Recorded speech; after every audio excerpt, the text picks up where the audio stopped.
L'œuvre de Dieu. Définition. La Bible dit que ce que Dieu veut, c'est notre sanctification. Autrement dit, tout ce que Dieu veut, c'est de nous sanctifier. Et que dire de toutes nos occupations de chaque jour et nos courses pour gagner toute la terre pour Christ? Qu'est-ce que Dieu veut que nous lui fassions? Dieu ne nous demande pas de faire pour lui des œuvres, mais il nous demande tous d'entrer dans son œuvre. Dieu a accompli une seule œuvre qui sauve l'homme, c'est la mort de son Fils. Que veut dire croire en Dieu? Jean 6, 28-29, Dieu nous demande de croire en lui. La foi en Dieu, c'est de croire en ce qu'il a fait dans le monde pour sauver tous les hommes, à travers Jésus-Christ. La Bible rapporte en ces termes ce qui s'est passé à ce sujet entre les religieux et le Seigneur. Ils lui dirent: que devons-nous faire pour faire les œuvres de Dieu? Jésus leur répondit: l'œuvre de Dieu, c'est que vous croyez en celui qu'il a envoyé. Les religieux ont parlé du pluriel, mais Jésus corrige leur égarement en parlant du singulier. Il veut leur signifier par là que Dieu ne demande pas de lui faire des œuvres ici-bas. Il n'y a qu'une seule œuvre de Dieu, celle de croire en ce que Jésus a fait. Quand on dit à quelqu'un crois en Jésus, ou si vous me dites je crois en Jésus, que vouliez-vous me dire? Croire en Jésus veut dire plus. Dieu était en Christ pour réconcilier le monde avec lui-même. Ce que Dieu a fait pour nous réconcilier avec lui-même, c'est Christ. Jésus est la signature de Dieu. Hébreux 1, 3. Dieu a travaillé pour nous à travers Christ. Quel travail Dieu a fait par Christ? L'œuvre que Dieu a faite en Christ pour nous sauver a commencé à la croix et a fini au ciel en passant par la tombe et puis la résurrection. Nous voulons dire que la mort, l'enterrement, et la résurrection de Jésus sont les constituants de l'œuvre de Dieu. Mais la mort est l'étape primordiale. Puisque la mort de Jésus est la phase la plus capitale de tout le processus, l'œuvre de Dieu peut être résumée en la mort sur la croix. Le Fils de l'homme dit: si quelqu'un me sert, qu'il me suive. Jean 12, 26. L'œuvre que Dieu demande de moi dans ma vie, est de posséder par la foi, la mort de Jésus dans mon corps. Ainsi, faire l'œuvre que Dieu veut aujourd'hui en tant que chrétien, c'est de croire à la mort, à l'ensevelissement et à la résurrection de Jésus, par la foi et la repentance. Dieu n'a pas accompli ces trois choses pour la forme, mais c'est pour un but précis. Il veut amener les humains à renverser le règne du diable sur leur vie. C'est ainsi que Dieu veut détruire les œuvres du diable au sein de l'humanité tout entière. C'est ainsi que tous les hommes seront sauvés. C'est la vengeance du Fils de l'homme, pour la race humaine. Genèse 3, 15, Ésaïe 61:2.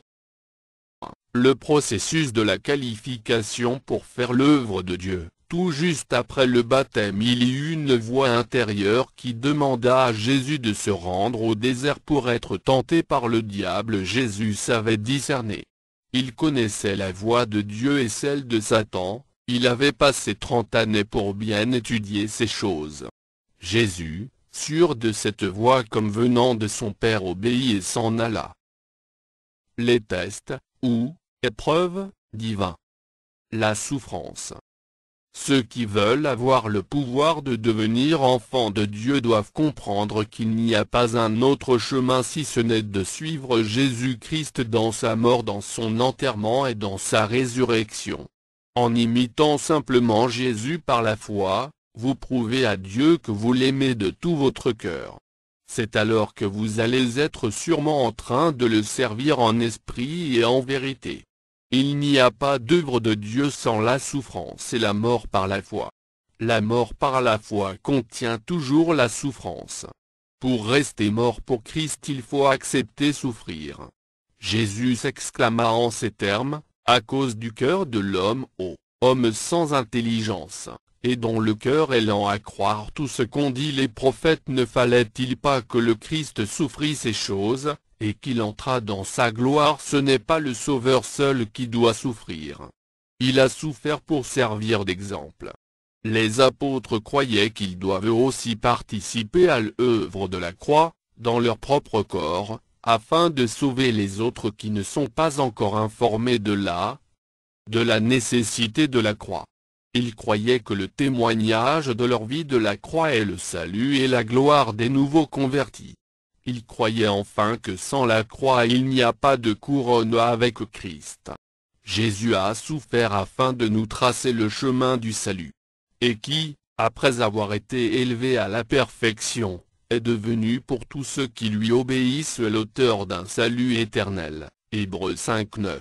L'obéissance, c'est lui qui, dans les jours de sa chair, ayant présenté avec de grands cris et avec larmes des prières et des supplications à celui qui pouvait le sauver de la mort, et ayant été exaucé à cause de sa piété, a appris, bien qu'il fût fils, l'obéissance par les choses qu'il a souffertes. Hébreux 5:7-8. Bien que Jésus fût Dieu venu en chair, la Bible dit qu'il a encore appris à obéir à Dieu.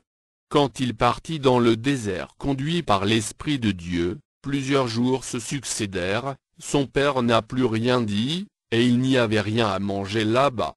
De toute façon la Bible n'a pas dit que Dieu lui a encore dit, que Dieu lui a encore dit quelque chose de plus.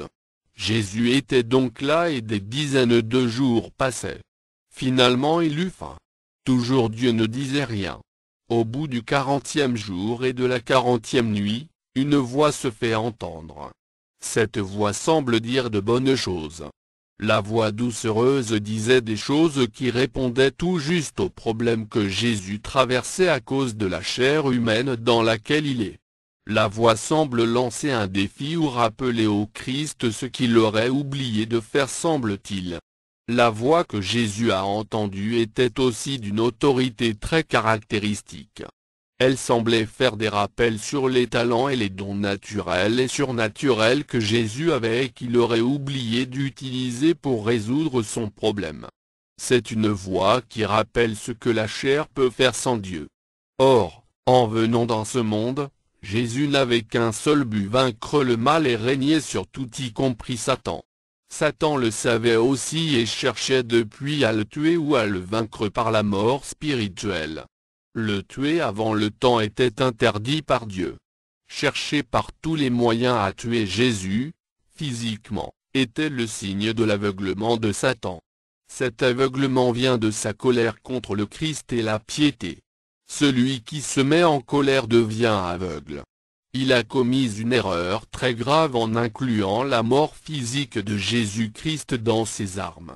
Satan a regretté cela mais c'était trop tard.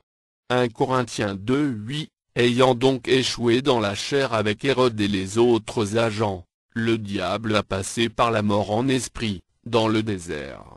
Dans le monde spirituel, Satan possède 3 sommets de montagne: le sommet de la montagne du bien-être alimentaire, le ventre, le sommet des puissances spirituelles, manipulation, et le sommet de la montagne des gloires de ce monde, le pouvoir politique. Jésus refuse les 3 niveaux de tentation, et fut qualifié pour la reconquête de l'univers.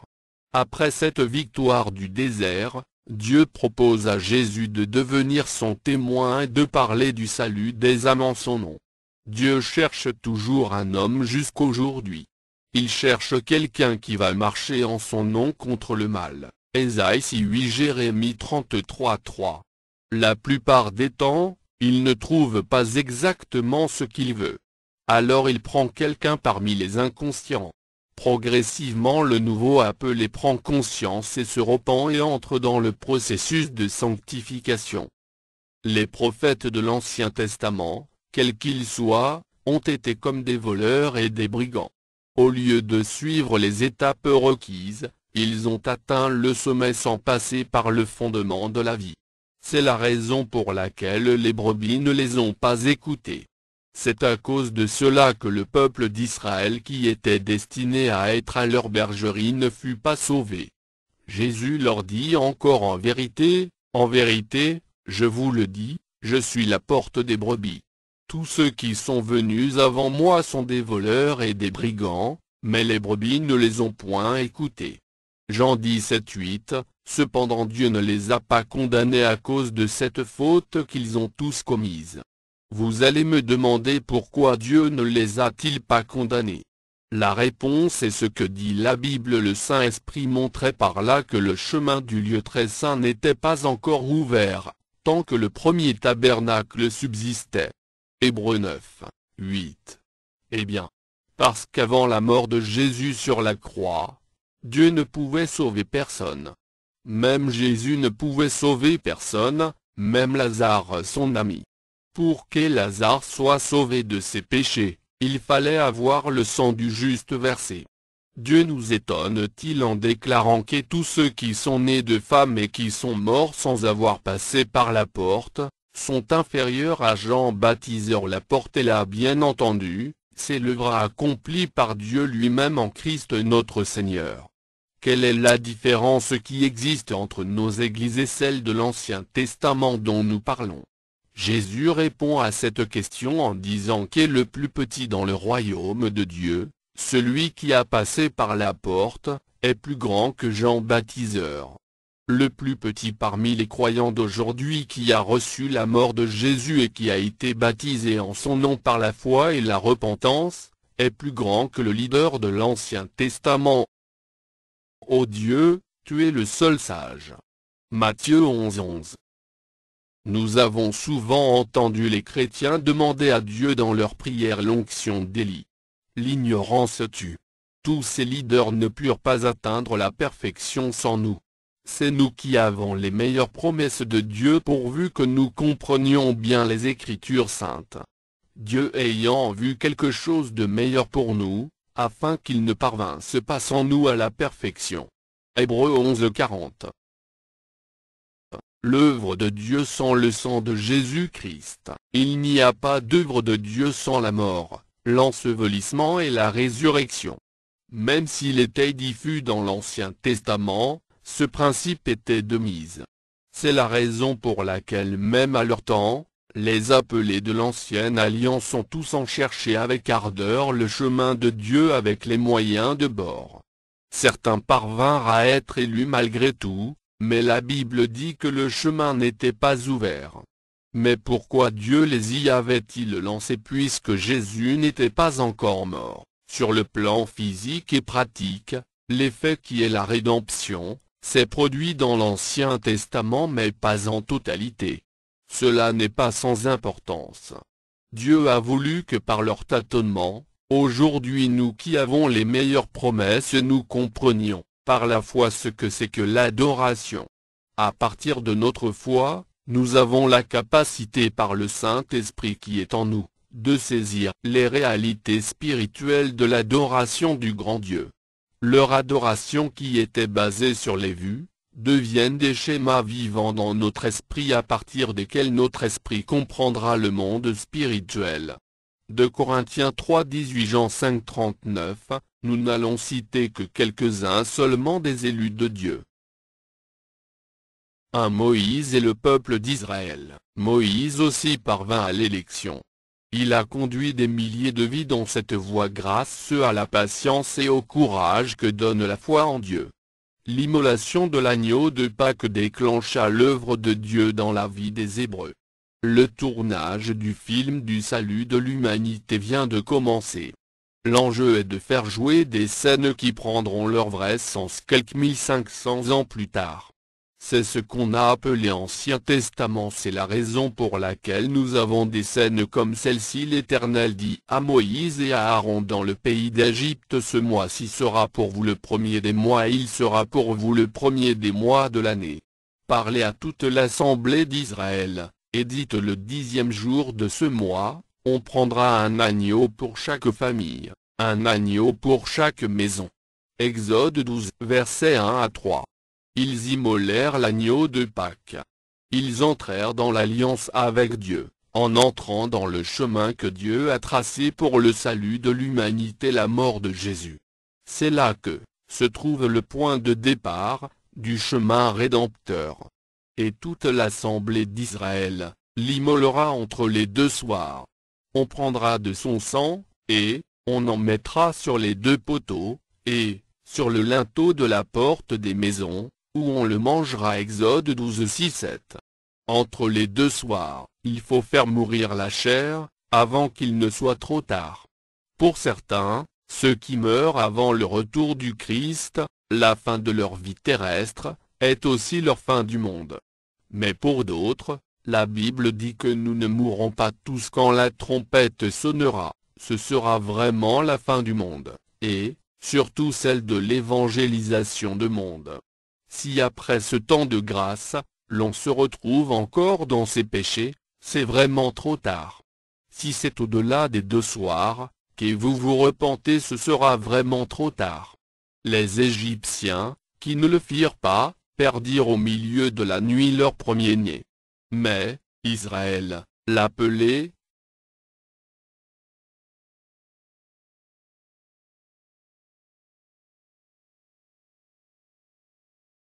de Dieu, entra dans le chemin de l'œuvre de Dieu.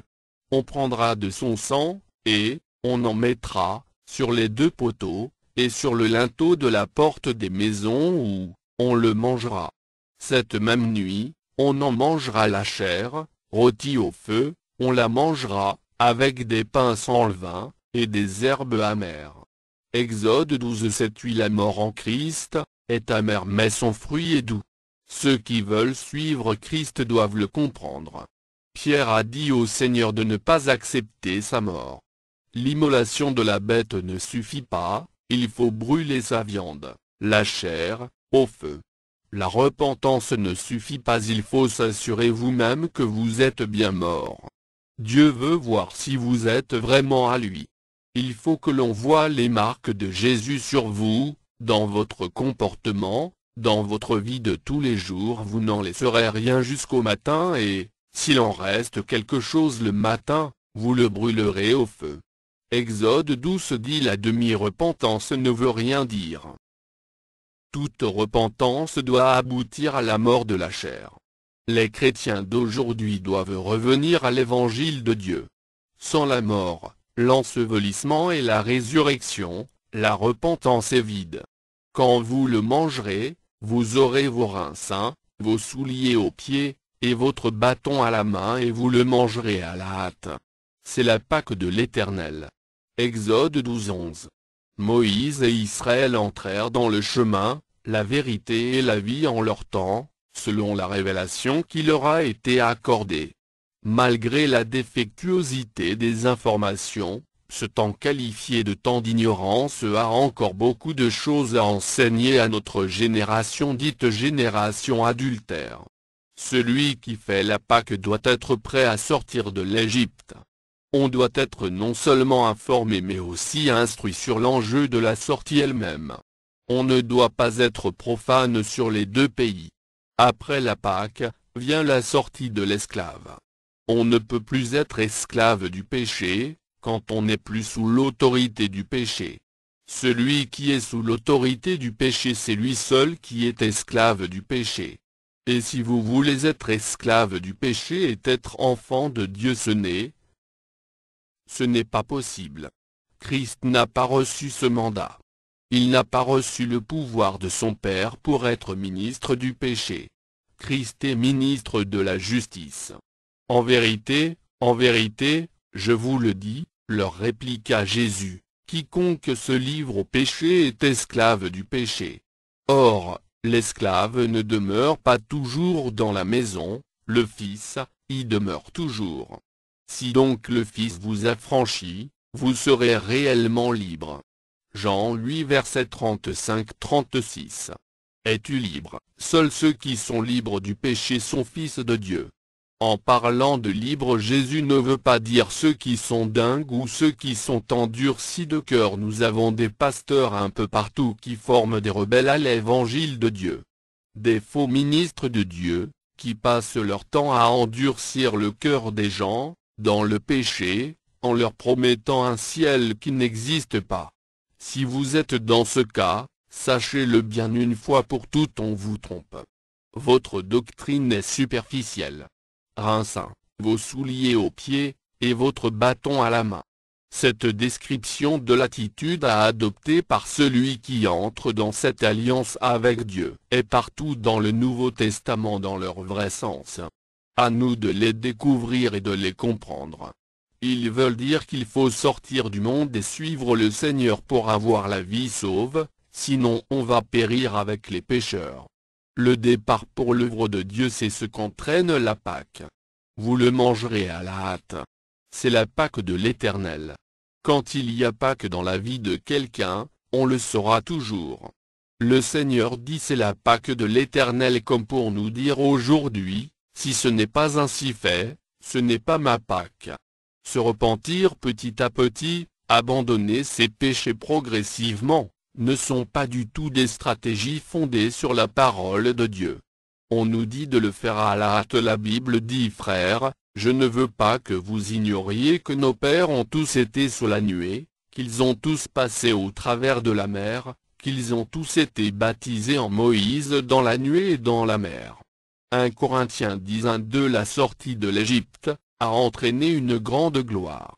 La nuée les couvrait, la mer s'enfuit quand elle les a vus. Ces deux phénomènes constituent l'enterrement du Seigneur ou le baptême d'eau que nous avons étudié plus loin. Être baptisé dans la mer ou sous la nuée ne suffit pas, puisque la Bible dit: mais la plupart d'entre eux ne furent point agréables à Dieu, puisqu'ils périrent dans le désert. 1 Corinthiens 10:5. Qu'est-ce qui s'est passé à votre avis? Pourquoi une catastrophe aussi grave, après un appel si grand? Nous avons dit que la mort précède l'ensevelissement et ce qui suit après, c'est la résurrection ou la nouvelle naissance. La Bible nous explique ce qui leur est arrivé en pointant du doigt leur manque de foi en Dieu. Celui qui n'est pas né de nouveau peut-il avoir la foi qui sauve son âme? Pour le peuple de Moïse, ils entrèrent dans les eaux du baptême dans la chair. Ils ne comprirent pas ce que Dieu faisait. Ils n'entrèrent pas dans l'œuvre de Dieu par la foi. En conséquence, à cause de cela, ils ne furent point agréables à Dieu. Si votre baptême a été fait quand vous n'avez rien compris, il a été fait dans la chair, il faut savoir que vous ne pourrez jamais plaire à Dieu. Puisque vous ne savez pas ce que vous avez fait dans l'eau, vous ressemblez à ces Juifs qui ont péri dans le désert. Il faut avoir la foi qui vous transporte dans l'œuvre de Dieu jusqu'au bout. Pour ceux qui doutent, notez bien la conclusion de l'apôtre, c'est sans commentaire. Plus de 2,5 millions de personnes furent baptisées en Moïse, quelques-uns d'entre eux seulement furent nés de nouveau, 2 personnes seulement furent élues pour entrer dans la terre promise. Ces choses leur sont arrivées pour servir d'exemple, et elles ont été écrites pour notre instruction, à nous qui sommes parvenus à la fin des siècles. Ainsi donc, que celui qui croit être debout prenne garde de tomber. 1 Corinthiens 10 verset 11-12. 2. Josué et les enfants d'Israël de la deuxième génération après la sortie d'Égypte. Josué 3. Le passage à travers les eaux du baptême n'est jamais gratuit. Il y a toujours quelque chose qui arrive après cet événement. Dans le cas de Josué et de son peuple, il y avait un grand événement en vue, l'entrée dans l'héritage que Dieu leur a promis, la terre promise, Canaan. Eux aussi passèrent au travers des eaux de baptême. 3. Le départ d'Élie le Tishbite. 2 Rois 2. Élie devait partir sans connaître la mort physique, mais à une seule condition: il devait passer par les eaux de baptême. Quel est le but de cet enlèvement d'Élie? Par cet enlèvement, Élie va être le deuxième dans la Bible après Enoch à confirmer la promesse de l'enlèvement futur du corps de Christ. L'enlèvement du prophète Élie se réalise tout juste après le passage au travers des eaux du Jourdain qui se sont partagées devant l'élu de Dieu. Or, il n'y a pas d'œuvre de Dieu sans la nouvelle naissance. Dieu a toujours utilisé l'eau pour purifier son peuple. Élie, le grand prophète, avait-il encore besoin de ce baptême? Pourquoi ce baptême est venu si tardivement?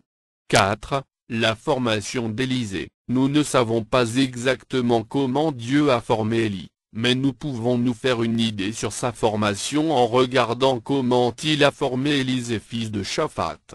La formation d'Élisée est l'une des plus émouvantes de tous les modèles de formation que la Bible renferme. Il y a eu en effet exagérément moins de théories. Le disciple fut sauvé par le Saint-Esprit qui lui accorda une attention soutenue pour recevoir de son maître. Le baptême d'Élie est venu tard, c'est-à-dire, quand son ministère avait commencé par décliner. Au ciel on avait vu qu'il fallait remplacer Élie. Dieu dans sa grâce voulait réaliser ce qu'il a dit à propos d'Élie. Élie sera enlevé, il ne mourra pas pour qu'on l'enterre. Élisée son remplaçant, doit être greffé sur Élie. Sa mission sera 2 fois plus puissante que celle d'Élie. Il a alors besoin d'un double baptême. Quand il a besoin des 2 baptêmes le même jour, Dieu ne s'amuse pas en instituant des choses. Quand il trace un chemin, soit vous le suivez, et vous avez la vie, soit vous refusez le chemin et vous avez la mort. Jésus dit qu'il est le chemin du ciel pour nous. Si vous refusez de suivre ce chemin, comment pourrez-vous avoir ce qu'il réserve au bout? Nous disons que le prophète Élie est monté au ciel après le passage par les eaux de baptême du fleuve Jourdain. Que sera le ministère d'Élisée qui a fait 2 fois cette expérience? Nous insistons qu'il est dangereux de mépriser l'œuvre de Dieu. Il faut prendre au sérieux tout ce que Dieu fait. Dans la phase BJJ, c'est-à-dire Bethel, Jéricho, Jourdain, nous voyons comment Élie a transformé cet homme d'affaires en un ouvrier avec Dieu totalement engagé. Nous disons que, si Élisée avait eu des réserves dans sa conversion, il allait rendre grâce à Dieu pour le petit congé temporaire qu'Élie lui avait donné, mais comme il avait totalement répondu à l'appel du Seigneur, il s'était donné corps et âme. Il avait décidé, lui qui était un riche, de suivre cet homme qui peut-être ne mangeait pas bien, ou pire encore, se lavait le corps très rarement. Le fait de refuser le congé à 3 reprises, était un signe pour Élie que son disciple, était sur la voie de capter la vision. Élie avait une mission de la part du Seigneur, il savait très bien que, cette mission n'était pas accomplie, et qu'il fallait quelqu'un pour le remplacer. Ce remplaçant ne doit pas être n'importe qui. Dieu lui a confié la charge de former Élisée. Et tu oindras Élisée, fils de Shaphat, d'Abel-Méhola, pour prophète à ta place. 1 Roi 19, 16.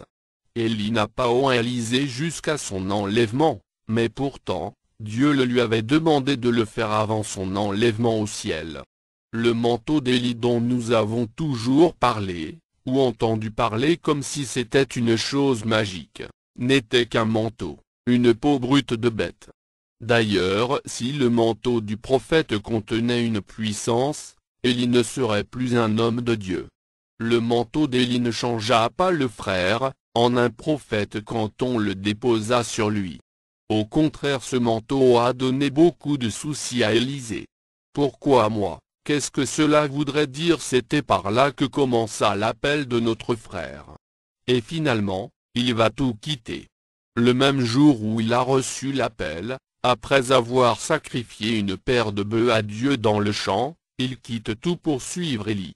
Nous ne savons pas pendant combien de temps il a suivi Élie, mais il l'aurait quand même suivi pendant quelques années, sans interruption, jusqu'à une certaine date. Ce jour-là, le prophète lui offre la possibilité de rester sur place ou de vaquer à ses occupations s'il en avait quelques-unes. Le prophète était satisfait de l'engagement de son disciple, mais il ne le félicitait pas encore, parce que tous les hommes sont pareils, ils commencent bien, mais ils finissent tous mal, parce qu'ils s'en fichent de la fin. Plusieurs deviennent des fatalistes quand ils sont nés à nez devant leurs propres responsabilités spirituelles. Ils disent qu'il faut être humble, Dieu est souverain. D'autres diront si Dieu le veut je serai infidèle. Dieu dit oui, je le veux, sois pur. Dieu n'empêchera pas de grandir, pour porter des fruits dignes de la repentance. Plusieurs savent que Dieu existe mais peu de personnes veulent le suivre. Très peu encore veulent l'avoir personnellement comme ami. Ceux qui veulent sentir toujours la présence de Dieu dans leur vie de façon réelle, sont encore très rares. Élie savait que les humains étaient presque tous des adorateurs superficiels. Or, la vie spirituelle exige une attention soutenue, un attachement à Dieu sans réserve. La plupart des chrétiens ne sont même pas informés sur cet aspect du caractère de Dieu. Après le passage du Jourdain, l'Esprit du Seigneur à travers Élie demande aux candidats du royaume de Dieu de demander ce qu'il veut recevoir de Dieu. Dieu voit enfin le cœur de cet homme, un cœur très engagé pour le connaître, un homme qui lutte non pas pour un salaire dans ce monde, mais qui se débat afin d'avoir Dieu comme héritage. Un tel homme, si vous étiez à la place de Dieu, allez-vous continuer par lui cacher le monde spirituel? Non, le voile doit être enlevé sur le champ pour laisser passer un tel individu. Dieu cherche un homme, je veux dire une personne. Dieu cherche à admirer des vies qu'il aime et qui le recherchent. Puisque Dieu nous cherche jour et nuit depuis la fondation du monde jusqu'à ce jour. Dieu décide d'aider, cette fois Élisée, à entrer enfin dans la famille des amis de Dieu, dans le royaume de Dieu. Nous lisons que, lorsqu'ils eurent passé, Élie dit à Élisée, « Demande ce que tu veux que je fasse pour toi, avant que je sois enlevé d'avec toi. » Élisée répondit, « Qu'il y ait sur moi, je te prie, une double portion de ton esprit. » 2 Rois 2, 9. Il faut noter la qualité du cœur d'Élisée. Élisée est surprenant? Non, pour ceux qui sont morts, ils savent demander à Dieu ce qui est cher. Pouvez-vous imaginer que cet homme, même dans toutes ses épreuves, n'avait pas d'autre souci que de recevoir la double onction d'Élie? Dieu ne se trompait pas, le cœur d'Élisée était un cœur d'or. Élisée n'était plus un serviteur de Dieu, il passe dans le rang des amis de Dieu. Il ne désirait pas seulement être comme Élie, mais le double d'Élie. Le prophète fut très enchanté, et lui répondit, « Tu demandes une chose difficile. Mais, si tu me vois, pendant que je serai enlevé d'avec toi, cela t'arrivera ainsi, sinon, cela n'arrivera pas. » Autrement dit, si toute ta pensée, tout ton cœur, toute ta force, et toute ton âme sont concernées et totalement dans ces choses spirituelles qui se déroulent autour de toi, tu seras un chrétien rempli du Saint-Esprit, sinon tu seras comme tous les autres chrétiens. Nous sommes tous des chrétiens, n'est-ce pas? Pourquoi nous sommes ni froids, ni chauds? C'est le modèle de chrétien qui abonde partout aujourd'hui. Quelqu'un dira, Dieu est souverain, ça dépend de l'appel que chacun a reçu. Après tout, il ne faut pas être un puritain. Si c'est Dieu qui t'a rendu froid, quand Christ te vomira, qui te jettera dans la géhenne, qui sera blâmé dans ta vie infructueuse? Dieu empêche-t-il certaines personnes de porter des fruits, pendant qu'il aide d'autres? Nous pouvons rater des occasions de croissance spirituelle et rater aussi d'être dans la famille de Dieu. Il suffit de faire la rétrospection générale de sa vie chrétienne. Il faut chercher si vous n'avez pas raté une occasion. N'y a-t-il pas des petites occasions dans lesquelles vous avez raté de résister au péché? N'y a-t-il pas eu des moments où au lieu de tenir tête au péché afin de donner gloire à Dieu, vous avez courbé le dos et adoré même un peu seulement le diable? Là où vous devez vous taire pour que l'on sache que vous adorez un Dieu vivant, vous avez paniqué, vous avez fait du bruit. Ce n'est pas n'importe qui y sera élu. C'est ce qu'Élie, le prophète qui connaît expérimentalement ce chemin, explique. Il affirme que c'est une chose difficile, le fait d'entrer dans le royaume de Dieu n'est pas amusant. Ce ne sont pas les pasteurs qui sont dans le royaume de Dieu, ni les apôtres, ou les révérends oints de Dieu, mais les gens qui ont lutté contre leur chair et qui l'ont vaincu. Job vivait sur ce sommet-là. Ceux qui sont assis sur les trônes avec Christ pour juger les 12 tribus d'Israël, sont des gens qui ont fini avec la chair. Élisée était un de ces gens. Élisée, tout comme l'apôtre Paul, considérait leur gloire passée comme de la boue. Il y a des serviteurs de Dieu, qui parlent encore dans leur prêche, de ce qu'ils étaient capables dans le monde avant de venir à Christ. À les entendre, vous penserez que ce sont des personnes de valeur qui vous parlent. Ils énumèrent ce qu'ils ont quitté pour servir Dieu, mais ce ne sont pas des témoignages des pèlerins. Ceux qui veulent connaître les profondeurs de Dieu ne parlent pas de Dieu de la sorte. Il y a d'autres serviteurs de Dieu, qui comme l'apôtre Paul, ont été forcés par les situations, avant de se convertir, sinon ils ne se soumettront jamais à Dieu. De toute façon, nous étions tous pécheurs, avant de venir à Jésus-Christ, et personne n'est venu à Christ sans avoir été attiré par le Père. La bonne réponse à l'appel dans tous les cas, c'est de se soumettre et toujours reconnaître notre nullité devant le Tout-Puissant. À la différence de l'apôtre Paul, Élisée quant à lui, a volontairement tout perdu dans le monde.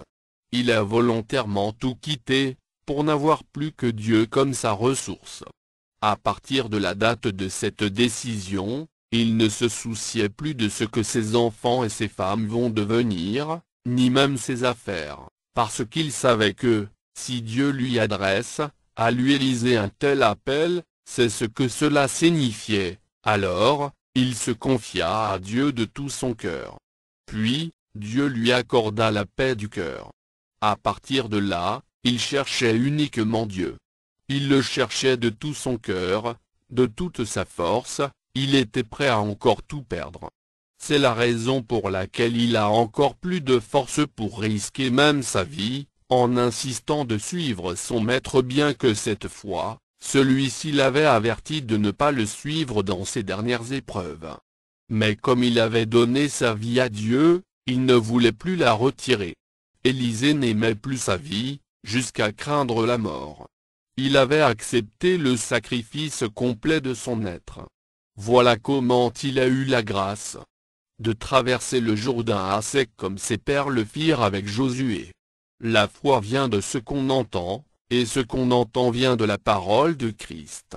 C'est la parole révélée qui donne la foi vivante. Tant que vous n'avez pas d'expérience de la parole que vous entendez ou lisez, votre foi reste théorique et potentiellement inefficace. La seule chose qui donne la vie et l'énergie à la parole que vous avez toujours lue, est l'expérience de la présence de Dieu dans sa parole. Élisée vient de vivre la puissance de la parole, il traverse le fleuve à sec avec Élie. Les livres d'Exode et de Josué viennent de se réaliser devant lui. Les œuvres d'Élisée ne furent pas vaines. Si vous voulez vivre les réalités divines, il faut vous engager. Tant qu'on ne s'engage pas, il n'y aura pas de révélation. C'est la seule façon de recevoir la vie venant de Dieu. Dieu ne se cache pas. Dieu ne joue pas au cache-cache. Dieu veut toujours se révéler, mais il est au ciel. Il est esprit, parce qu'il est saint, seuls les cœurs régénérés peuvent l'atteindre. Dieu donnera toujours sans tarder sa vie à celui qu'il aime. Il dit, si quelqu'un a soif, qu'il vienne à moi, et qu'il boive. Celui qui croit en moi, des fleuves d'eau vive couleront de son sein, comme dit l'Écriture. Jean 7:37-38. Ce qui fait la différence entre les croyants, ce n'est pas l'appel de Dieu, mais c'est notre façon de répondre à l'appel de Dieu. Dieu est prêt de donner son esprit, mais sommes-nous prêts à nous engager totalement pour lui? La Bible ajoute qu'il prit le manteau qu'Élie avait laissé tomber, et il en frappa les eaux, et dit, où est l'Éternel, le Dieu d'Élie? Lui aussi, il frappa les eaux, qui se partagèrent çà et là, et Élisée passa 2 Rois 2:14. Ce n'est pas du tout une simple audace que nous voyons ici. Il ne faut pas essayer de faire les choses divines simplement sur la base de l'audace. Le Seigneur dit que seuls ceux qui ont creusé, qui peuvent poser la fondation de leur foi sur le roc. Luc 6:48. La preuve, c'est que le fait de prendre le manteau d'Élie, n'était pas plus audacieux que le fait de demander la double onction d'Élie. Ces deux choses ne sont ni des péchés d'orgueil, ni de l'audace, mais des débordements de la vie intérieure. Ce débordement de la vie est caractérisé par le besoin croissant en vous de la présence de Dieu, et, de la manifestation de son règne, en tout, autour de vous et partout. Quand votre cœur commence par affecter le monde, et les saints, avec le règne de Dieu, le fruit de l'Esprit, ce qui arrivera, c'est la gloire de Dieu dans votre vie. Il n'est pas possible à tout le monde d'entendre Dieu demander ce dont on a besoin. C'est la suite du débordement de l'Esprit de Dieu qui est en vous. Pour être à ce niveau, il faut d'abord faire route avec le Maître sur son chemin de croix. Lorsqu'on est réellement né de nouveau, on n'est plus sous l'esprit de timidité. L'Esprit de Dieu nous dira de saisir le serpent par la queue avec la foi, ou de frapper par la foi les eaux du Jourdain. Rien ne nous sera impossible quand nous serons unis à